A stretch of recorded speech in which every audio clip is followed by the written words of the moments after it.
Halo, ketemu lagi dengan terapis autisma. Kali ini saya akan buat series panduan 101 atau one on one untuk orang tua yang baru saja didiagnosa atau orang tua yang sudah terdiagnosa anaknya dan ingin mendapatkan beberapa insight.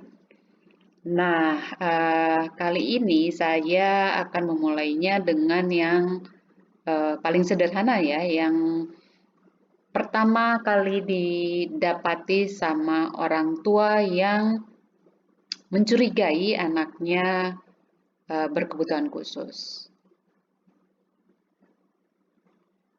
Nah, biasanya kita mau tahu nih anak ini kenapa, jadi kita ikut assessment.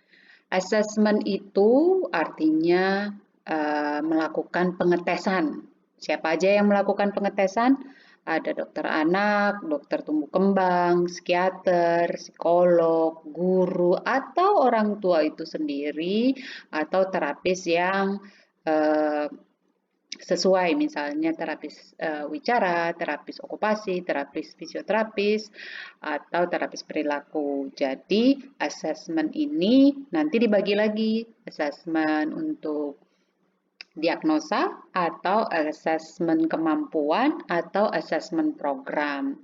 Kalau diagnosa tentunya hanya bisa dilakukan oleh psikolog anak atau psikolog klinis atau psikiater karena mereka yang bersumpah jabatan yang bisa bertanggung jawab terhadap diagnosa tersebut. Sedangkan asesmen kemampuan dan asesmen program itu bisa dilakukan oleh terapis, guru, atau orang tua sendiri berdasarkan nanti ada form atau format yang harus diikuti. Banyak kok di Google yang bisa kita cari yang bisa dilakukan oleh orang pada umumnya yang tidak memiliki sumpah jabatan ya, karena tidak melibatkan diagnosa. Kemudian, asesmen ini adalah awalan dari perjalanan yang akan sangat panjang. Dan asesmen ini dipakai sebagai panduan serta pelengkap. Jadi bukan semacam cap yang akan selamanya atau semacam label yang akan melekat selalu, tidak ya. Ini jadi orang tua paham betul saya harus ngapain dan penanganan yang tepat untuk anak saya itu seperti apa. Itu yang mau kita dapatkan.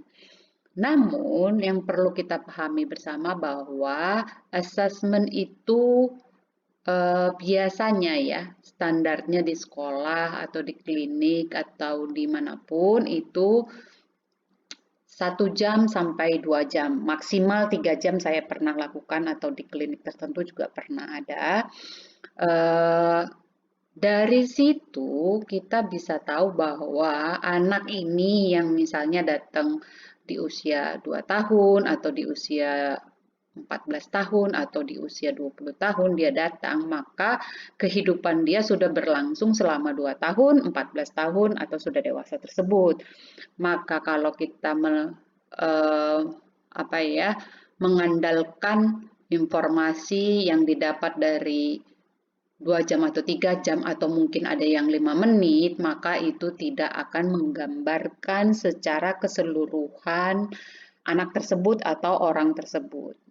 Jadi, penting sekali dari awal orang tua sudah memiliki data anaknya gitu. Kalau waktu lahir kan biasanya ada berat badannya, tingginya gitu ya.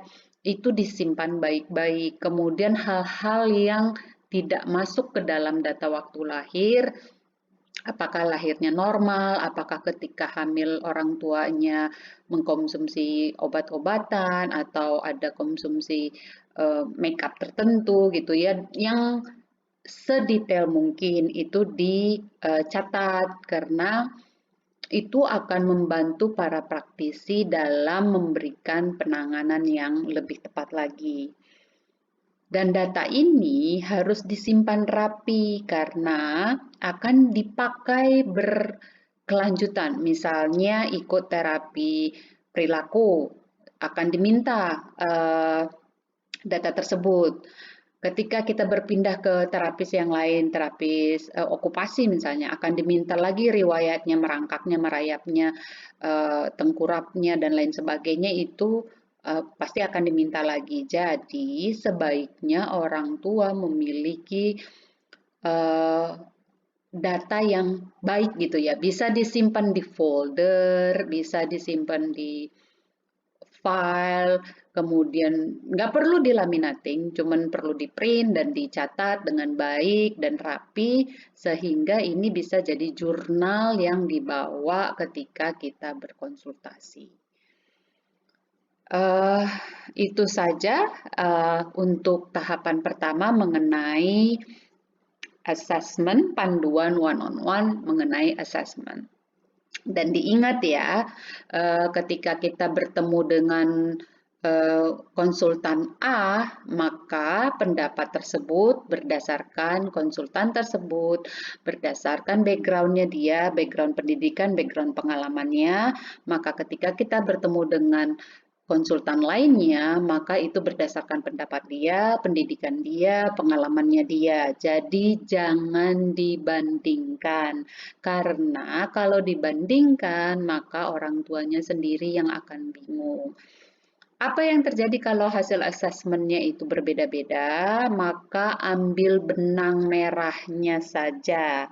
Jadi bukan labeling, fokus di labelingnya, tapi apa yang mereka bicarakan yang sama, itu yang jadikan ya, orang tua bisa jadikan panduan gitu. Ingat, background dan pengalaman mereka lah yang membuat pendapat itu kadang berbeda gitu ya. Kemudian kalau kita melakukan assessment, sebaiknya lakukan assessment keseluruhan sehingga mendapatkan gambaran anak itu secara penuh. Kalau sudah ke klinik, ke psikolog anak, juga cek untuk fisiknya, jadi harus ke terapis okupasi atau ke tumbuh kembang, jadi bisa ngeliat fisiknya si anak seperti apa yang bisa dibantu, apa yang bisa dilakukan terhadap anak tersebut sehingga dia berfungsi dengan baik. Dan kalau memungkinkan bisa juga cek neurologinya gitu, cara kerja otaknya seperti apa.